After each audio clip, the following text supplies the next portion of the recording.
नमस्कार दोस्तों, स्वागत है आपका हमारे YouTube चैनल हिंदू कुल में। आज हम आपको एक अनोखी यात्रा पर ले जाने वाले हैं। ये यात्रा है उन महान आत्माओं की जिन्होंने कलयुग में भगवान श्री राम के दर्शन किए थे। कहते हैं कि भगवान की प्राप्ति हर किसी को नहीं होती है, लेकिन सच्चे भक्त के प्रयास से भगवान स्वयं उसके सामने प्रकट होते हैं। हर युग में भगवान को प्राप्त करने के तरीके अलग अलग रहे हैं। सतयुग में ध्यान, त्रेता युग में यज्ञ, द्वापर में पूजा अर्चना और साधना से भगवान के दर्शन होते थे, और कलयुग में भगवान के दर्शन होते हैं नाम स्मरण से, नाम के जप से। कलयुग केवल नाम आधारा, सुमिर सुमिर नर उतरहि पारा। अर्थात कलयुग में केवल ईश्वर के नाम का स्मरण करने मात्र से मनुष्य का उद्धार हो जाता है। सतयुग, त्रेता और द्वापर युग में भगवान स्वयं निवास करते थे, तो उनके दर्शन उतने दुर्लभ नहीं थे। लेकिन कलयुग में भगवान के दर्शन होना बहुत अनोखी बात है। लेकिन ऐसा नहीं है कि कलयुग में भगवान ने किसी को दर्शन दिए ही नहीं।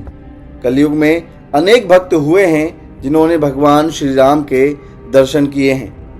आइए इन महान आत्माओं की कहानियों को जानते हैं और उनकी भक्ति की गहराई में उतरते हैं। सबसे पहले बात करते हैं भद्राचलम रामदास की। ऐसा कहा जाता है भद्राचलम रामदास अब्दुल हसन तान शाह के कर के पैसे से भगवान राम के लिए एक मंदिर बनवाए थे। हालांकि रामदास का इरादा अच्छा था, फिर भी उन्होंने देश के कानून का उल्लंघन किया था और उन्हें जेल हो गई। लेकिन उनकी गहन प्रार्थनाओं का उत्तर भगवान राम ने स्वयं प्रकट होकर दिया था। एक चमत्कारिक घटना घटी जब भगवान श्री राम और लक्ष्मण एक राजस्व अधिकारी के रक्षक के रूप में तैयार होकर राजा के पास गए और जुर्माने और खजाने की बकाया बड़ी राशि का भुगतान कर दिया। इसके बाद रामदास को जेल से रिहा कर दिया गया। हालांकि रामदास इस बात से दुखी थे कि भगवान राम और लक्ष्मण मुस्लिम राजा के सामने आए, लेकिन उन्होंने उन्हें दर्शन नहीं दिए। बाद में उन्होंने भगवान राम के दर्शन का सौभाग्य भी प्राप्त किया। इस श्रृंखला में अगला नाम है गोस्वामी तुलसीदास जी का। रामचरितमानस के रचयिता गोस्वामी तुलसीदास प्रभु श्री राम के अनन्य भक्त थे। भगवान श्री राम के दर्शन की उनकी कहानी भी अद्भुत है। कहानियों की माने तो एक प्रेत ने उन्हें हनुमान जी का पता बताया था। तुलसीदास ने हनुमान जी के पैर पकड़कर भगवान राम के दर्शन की विनती की।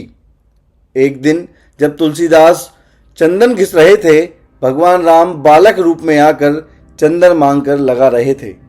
हनुमान जी ने तोता बनकर तुलसीदास जी को संकेत दिया। तुलसीदास जी ने जब दोनों बालकों को देखा तो उन्हें भगवान राम और लक्ष्मण के दर्शन हुए। आपने चित्रकूट की घाट पर भई संतन की भीड़, तुलसीदास चंदन घिसें तिलक करें रघुवीर, तो जरूर सुना होगा। ये बात इसी घटना की पुष्टि करती है। श्री राम के दर्शनों की बात चल रही है तो इसमें सबसे अहम नाम आता है विश्व प्रसिद्ध नीम करौली बाबा का, जिनका वास्तविक नाम लक्ष्मी नारायण शर्मा था। इनका जन्म 1900 के आसपास उत्तर प्रदेश के अकबरपुर गांव में हुआ था।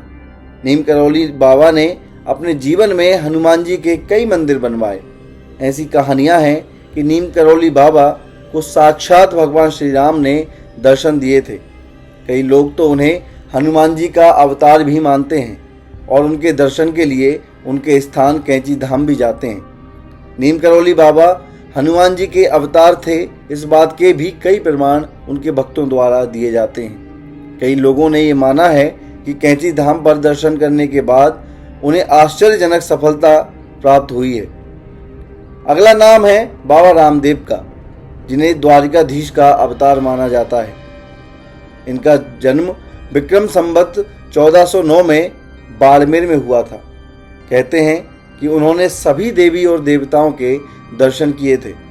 बाबा रामदेव के समाधि स्थल रुणीचा में आज भी लाखों की तादाद में लोग आते हैं, जहां उनके चमत्कारों की कहानियां आज भी जीवित हैं। इस श्रृंखला में माधवाचार्य जी का जिक्र करना भी ज़रूरी है। माधवाचार्य जी का जन्म 1238 ईस्वी में हुआ था। वे प्रभु श्री राम और हनुमान जी के परम भक्त थे। कहते हैं कि एक दिन उन्हें हनुमान जी के साक्षात दर्शन हुए थे। संत माधवाचार्य ने अपने आश्रम में हनुमान जी को देखने का अनुभव साझा भी किया था। उनका जीवन भगवान श्री राम की भक्ति से परिपूर्ण था और उनकी भक्ति ने उन्हें दिव्य दर्शन का सौभाग्य प्राप्त करवाया था। भगवान श्री राम के दर्शन का सौभाग्य संत त्यागराज को भी हुआ था, जिन्होंने 6 करोड़ बार श्री राम के थारका नाम का पाठ किया था। संत त्यागराज का जन्म 1767 में हुआ था। कहते हैं कि उन्होंने थिरुवियारू के थिरुमंजना स्ट्रीट पर अपने घर के सामने देवी सीता, भ्राता लक्ष्मण और श्री अंजनेय के साथ भगवान श्री राम के दर्शन किए थे।